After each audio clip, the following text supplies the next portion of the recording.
Alright guys, how to add a new remote control to the old host so that way you can use both key.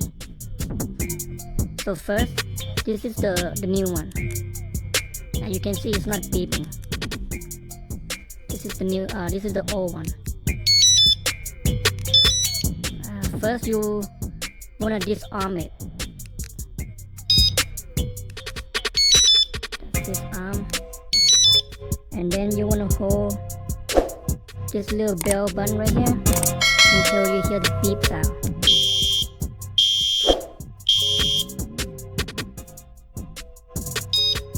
That beep.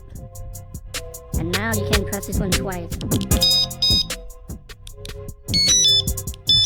Now this one works.